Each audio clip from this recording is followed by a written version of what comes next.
Hi, my name is Tony Palmer. I'm a graduate nursing student at West Texas A&M University. I'm first going to show you the room around me.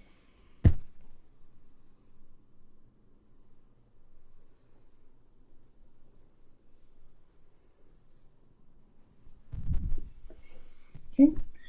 I'm going to be demonstrating a head-to-toe assessment on a 29-year-old female patient that's come in for a physical exam. Prior to this, she's completed the general survey. We've gone over her past medical history, her past surgical history, allergies. She doesn't take any medications. I've obtained her vital signs, which were all within normal limits. I've gotten her height and weight, and I've also tested her optic nerve, cranial nerve number 2 with the Snellen eye chart. She has a visual acuity of 20/20 bilaterally. I've listened to the patient's speech and demeanor, noted that the patient is alert and oriented to person, place, and time. I've washed my hands, and now we're going to go ahead and get started with our head-to-toe assessment. So first, I'm going to start with a general inspection of the head and neck. I'm going to start by taking a look at her scalp, feeling the texture of her hair, making sure the skull feels nice and intact, that there's no bony nodules or lesions I should be concerned about. I'm also assessing the skin for moisture, dryness, and temperature as I go along. I'm going to go ahead and check her temporal pulses bilaterally, making sure they're 2+ and normal. I'm going to go ahead and palpate her frontal sinuses, her maxillary sinuses, making sure there's no tenderness noted.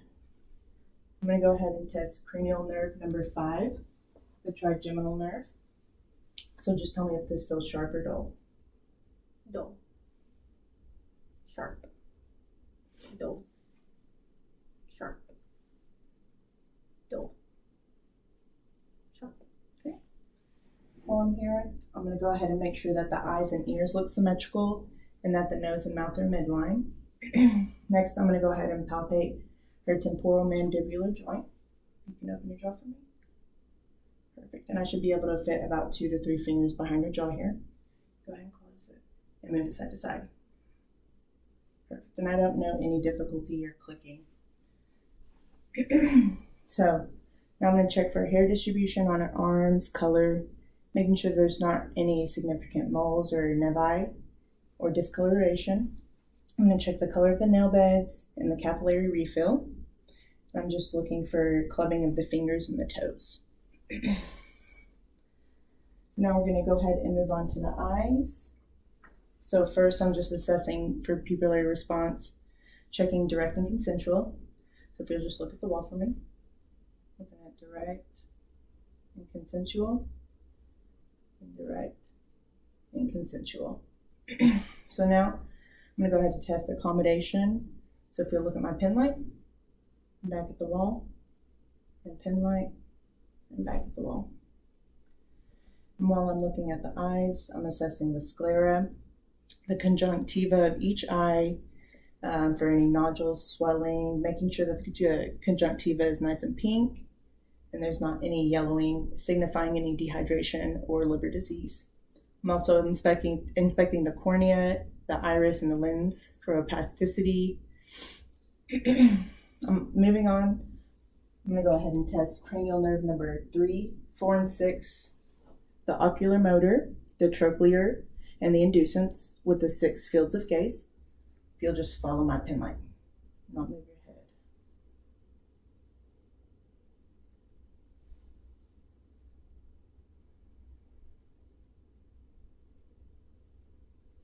Perfect. Just looking for any kind of nystagmus or jerking of the eye. So we're going to go ahead and look at the optic disc with the red reflex, looking for any kind of papilledema or any abnormalities.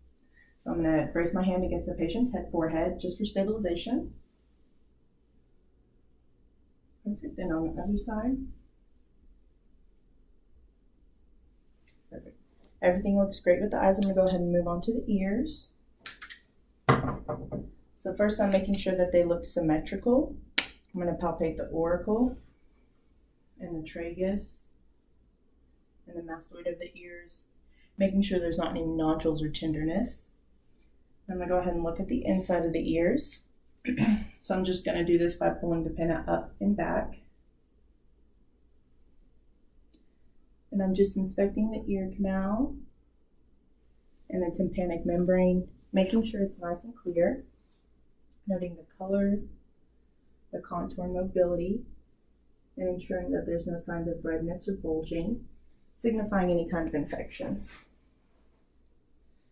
So now I'm going to go ahead and test cranial nerve number 8, the acoustic. You'll just repeat what I'm saying. 66. 66. 55. 55. Perfect. So finishing up with the ears, I'm going to go ahead and do the Weber and Rhine test.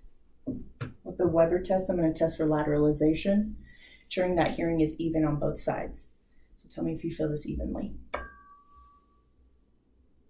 Yes. Okay. We'll go ahead and do the Rhine test. So this is testing air to bone conduction, which should be 2 to 1. So let me know when you've quit feeling the vibrations.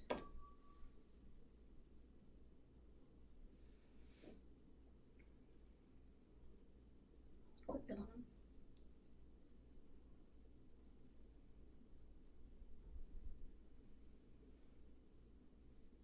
Quit hearing them.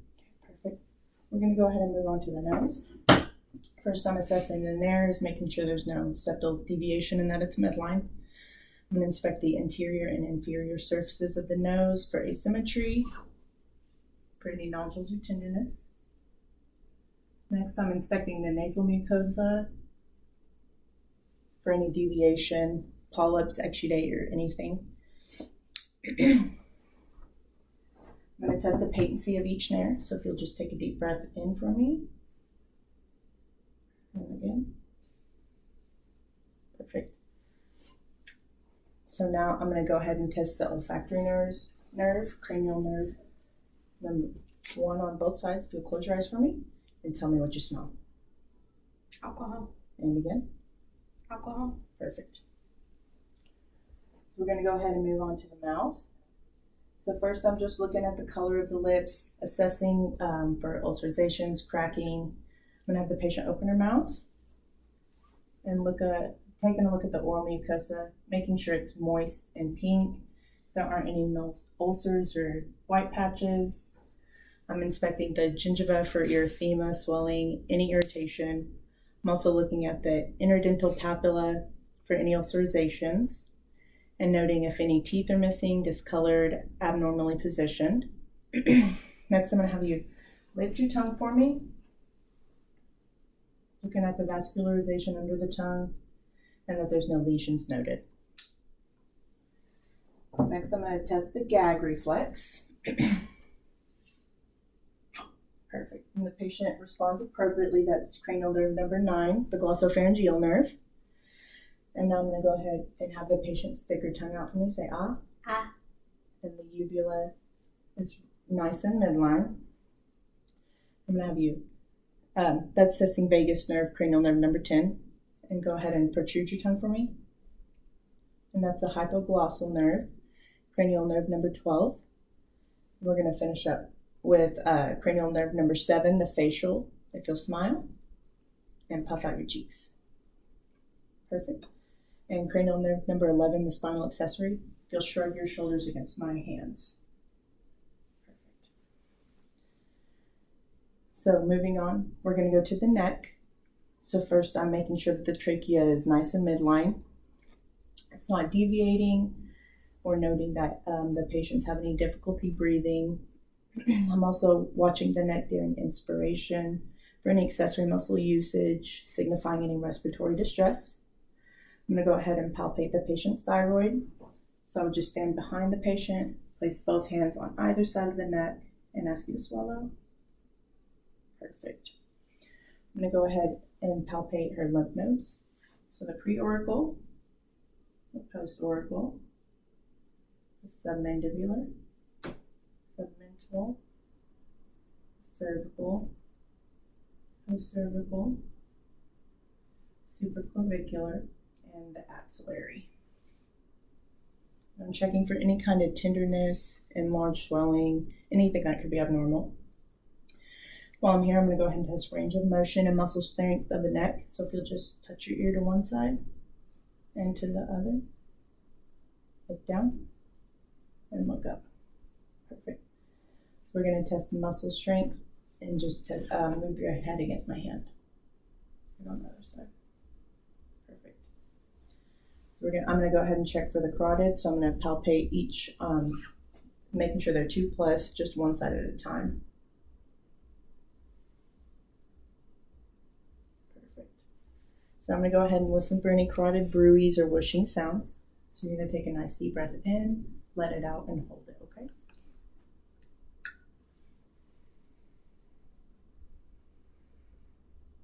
Perfect. And on the other side, deep breath in, let it out, and hold it. Perfect. I'm going to go ahead and have you turn around. We're going to move on to the posterior chest. So first I'm just inspecting for any kind of labored breathing, making sure that the chest is rising nice and evenly, watching for any deformities or muscle retractions. I'm going to test chest expansion now by placing both of my hands next to each other. Have me take a nice deep breath in. I'm watching my thumbs rise nice and separate evenly.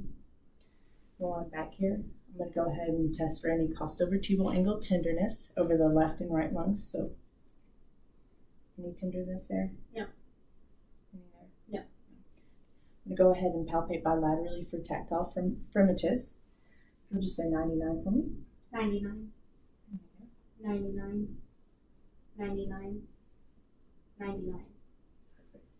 I'm going to go ahead and percuss over the entire lung field. I'm listening for resonant lung sounds, any kind of dullness that could signify fluid in the lungs, and any hyperresonance, maybe an overexpanded lung like an NCOPD. And I'm just moving down in a ladder-like motion. Perfect. And now checking for diaphragmatic exertion. Take a deep breath in for me and hold it. And we'll just go until we get to the point of dullness. Perfect. And go ahead and do the same thing. Take a deep breath in, let it out, and hold it.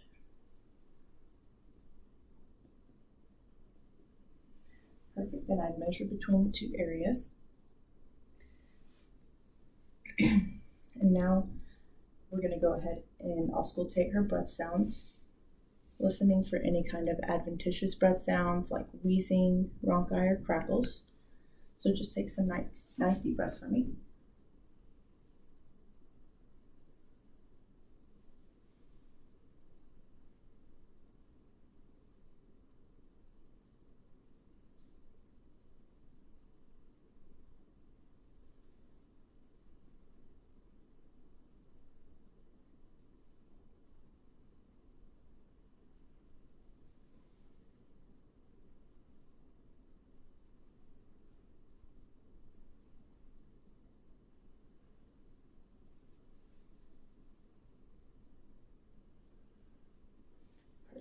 I don't hear any adventitious sounds at all.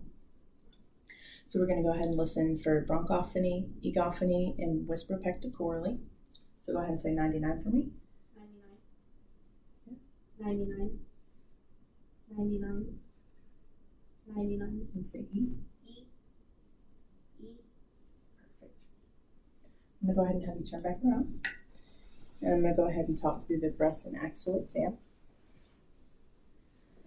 So first I would be inspecting the axilla in both sexes, feeling the axillary nodes. For women, I would inspect the breast in 4 views.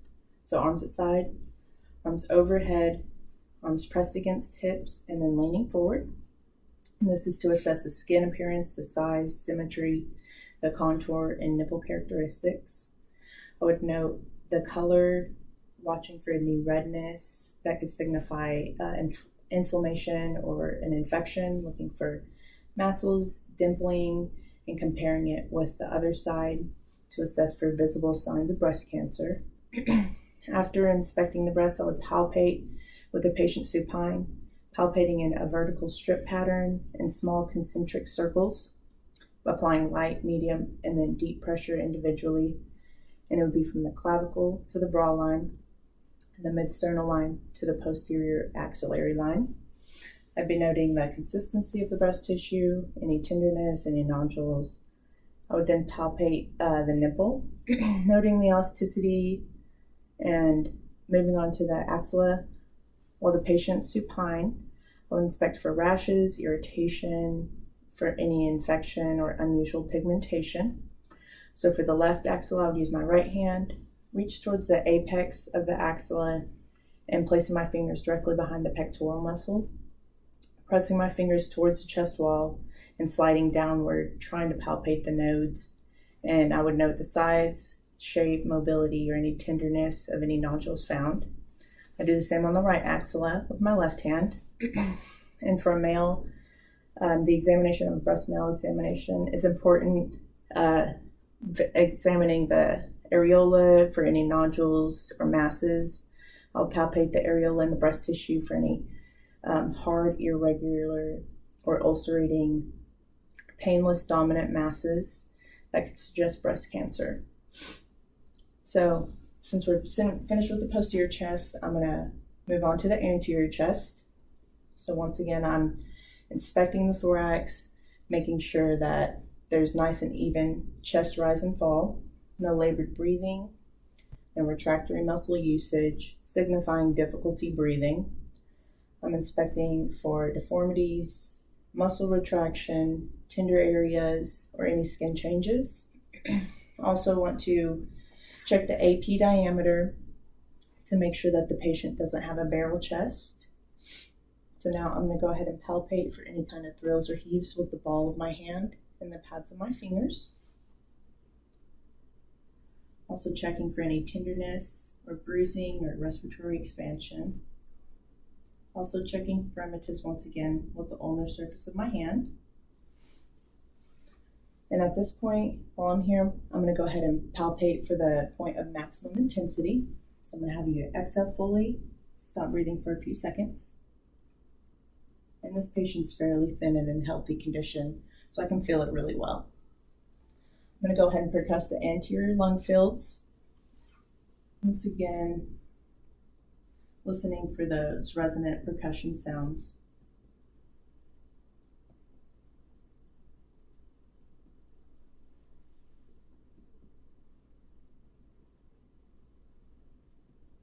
Perfect. I'm going to go ahead and listen to her breath sounds. So just some nice deep breaths for me.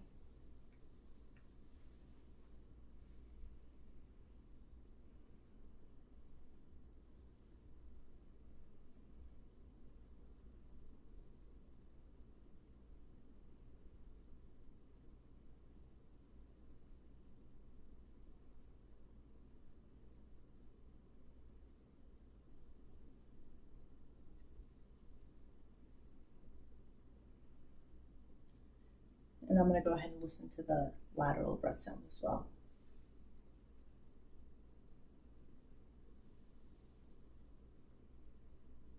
Perfect. I'm going to have you lean slightly forward to bring the apex of that heart forward. So I'm going to go ahead and listen for heart sounds. I'm going to listen at the aortic at the right second intercostal space, the pulmonic at the left second intercostal space, Erb's point, left third intercostal space, the tricuspid, lower left sternal border, fourth intercostal space, and the mitral, left fifth intercostal space at the mid-clavicular line, making sure I'm hearing a strong S1 and S2.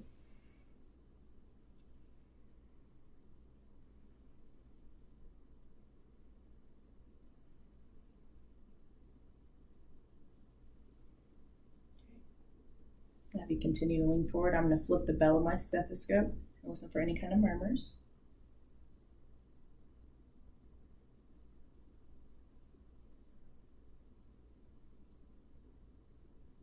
Perfect. We're going to move on to jugular venous pressure. So I'm going to have you lean back, and the head of the bed's going to be at 30 degrees. Perfect. To check for jugular venous pressure, I'm going to have the patient turn her head slightly towards the right. And while I'm looking for the highest point of the meniscus of the internal jugular pulsation. I'm just looking for the pulsations in the suprasternal notch and identify the highest point of pulsation. And I'm going to take my centimeter ruler, place it vertically on the sternal angle, and make it something flat, like a piece of paper. Put it at the meniscus, measuring straight across. Perfect. We're going to move on to the abdomen. So first I'm just doing a general inspection of the patient's appearance, noting any signs of distress, making sure there's no bruising around the umbilicus or any visible peristalsis or pulsations, looking for masses, scars, striae, noting the skin temperature and the color.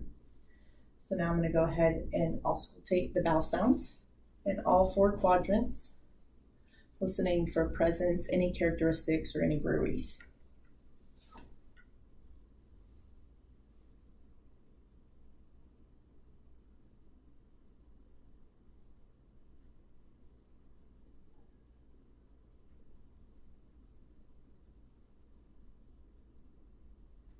Perfect.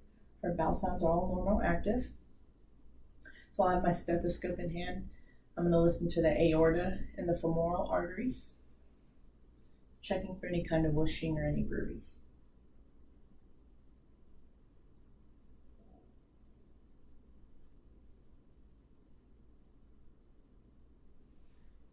No bruits were noted. So I'm going to go ahead and continue with my abdominal assessment. First, I'm going to go ahead and percuss over the entire abdomen, lightly and systemically, listening for tympany, as well as dullness over any organs.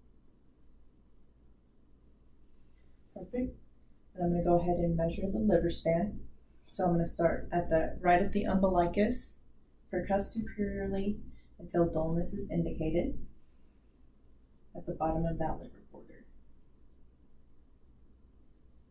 And then I'd go from the mid-clavicular line just under the nipple and percuss inferiorly until dullness denotes the upper liver border.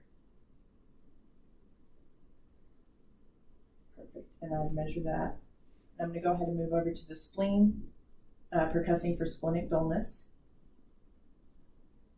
And now moving on to palpitation, we're going to start with light palpitation over the entire abdomen. Once again, checking for the patient grimacing, not noting any signs of tenderness, not feeling for masses. We're going to go on to deep palpitation. So I'm going to place my left hand under the patient's back. Have the patient take a nice deep breath in and relax. Palpating for the liver edge. And hers is nice and smooth. And I'm going to place my left hand once again under her back. And I'm going to be palpating for the spleen. One more time. And now moving down to the kidney. Left kidney and right kidney. Once again, checking for any kind of tenderness that could signify any infection. Right, so we're going to go ahead and move on to the lower extremities while I have the patient supine. I'm going to have you raise one leg at a time, and we're going to dorsiflex the foot, checking for any kind of pain or herniated disc in the back. Any pain? Yeah. Okay. We're going to move on to range of motion of the hip. So we're going to test for flexion, extension, abduction, adduction, internal rotation, and external rotation. We'll do the same thing on the other side. Flexion, extension, abduction, and adduction, internal rotation, and external rotation. We're going to go ahead and do the same thing with the knees. Flexion, internal rotation, external rotation, and extension. Just making sure none of the joints are hyperextending. Flexion, extension, internal rotation, and external rotation. Perfect. We're going to move on to the ankles. So I'm going to have the patient dorsiflex the foot and plantar flex. And I'm going to test the muscle strength at the same time. So go ahead and pull your toes up against my hands and push them down to the floor against my hands. Perfect. So while assessing the patient's range of motion, I'm also assessing the peripheral vascular system, assessing the legs for the size, symmetry, any swelling, any venous pattern such as varicose veins, noting the skin color, the temperature, any hair loss.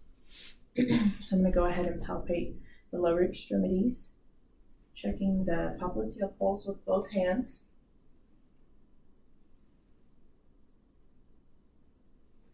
The dorsalis pedis pulse, and the posterior tibial pulse. And I'm going to go ahead and check the brachial, and the radial, and they're all 2+ bilaterally. So I'm going to have you go ahead and sit up.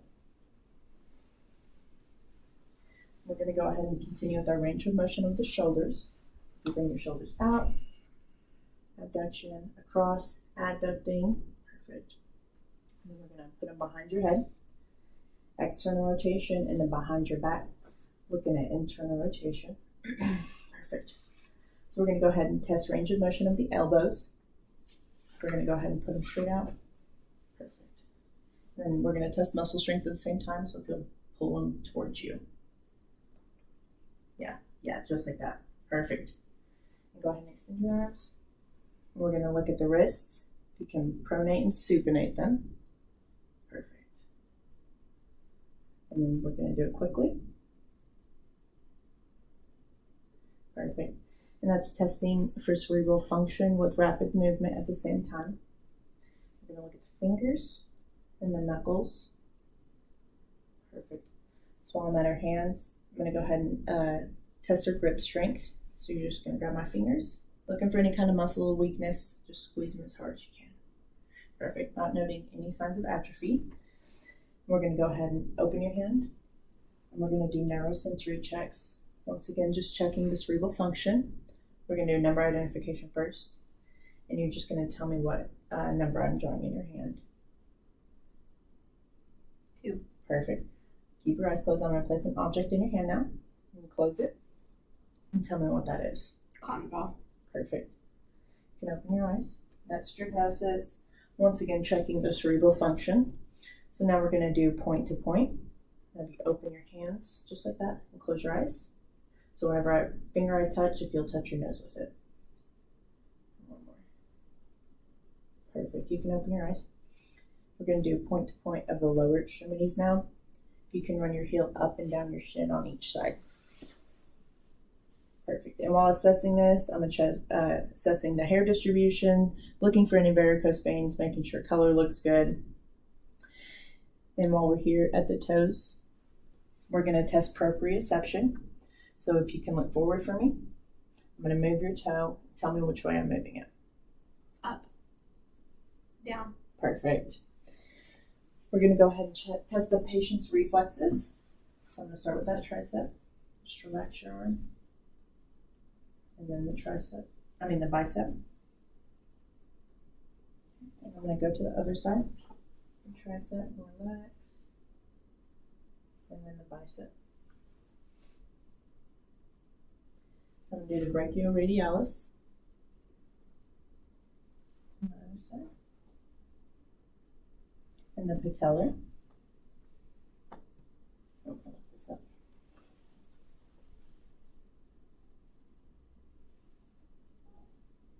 And the Achilles. I'm going to have you stand up. We're going to test for ataxia. I'm going to have you close your eyes. Perfect. And you can open them. And that's a Romberg test. I'm making sure she's not going to lose her balance. If you can bend over and touch your toes as much as possible for me. Perfect. So right now, I'm going to check the patient's spine, making sure it's nice and midline. There's no curvature, such as in scoliosis. Checking the SI joints while I'm here, making sure there's no tenderness. If you can go halfway up now. We're doing the same thing, making sure that the spine is nice and midline. No tenderness. Perfect. You can stand up all the way. Next, we're going to test the patient's gait. I'm going to have you start right here and just tandem walk that way. So just heel to toe. Perfect. Looking at the muscular control and strength. Perfect. And if you go back on your toes, then your heels. Perfect. You can sit down. We're going to go ahead and go over the genital and for exam for the men and women. So for a man, I'd ask him to lay on his left side in the lateral recumbent position for the rectal examination. I'd first start by inspecting the sacrococcygeal and perianal areas, palpating the anal canal for any lesions, masses, or skin breakdown. To perform a digital rectal examination, I would first assess the sphincter for tone and palpate the anal canal and the surface, rotating my hand to palpate as much as possible on the patient's right side, and then the other way on the patient's clockwise to palpate the posterior side on the patient's left side, feeling for any masses, tenderness, nodules, or any irregularities. For the prostate exam, I rotate my hand further counterclockwise to palpate the prostate gland, sweeping my fingers over the prostate gland to identify the lateral lobes and the median sulcus, noting the size, shape, mobility, and consistency of the prostate. And I'd identify if there are any nodules or any tenderness.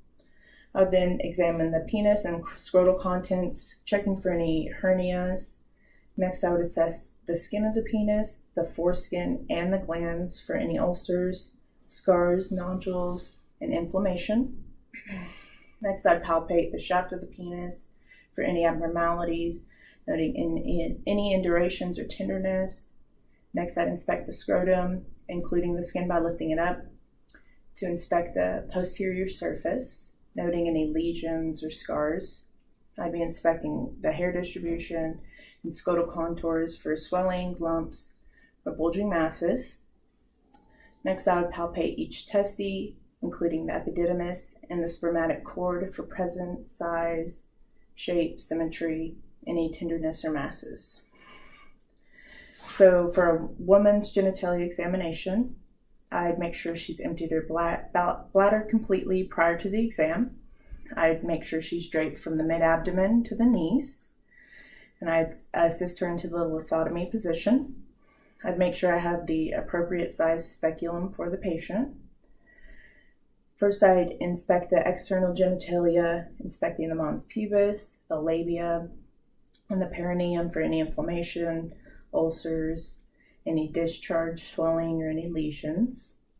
Next would be the internal examination.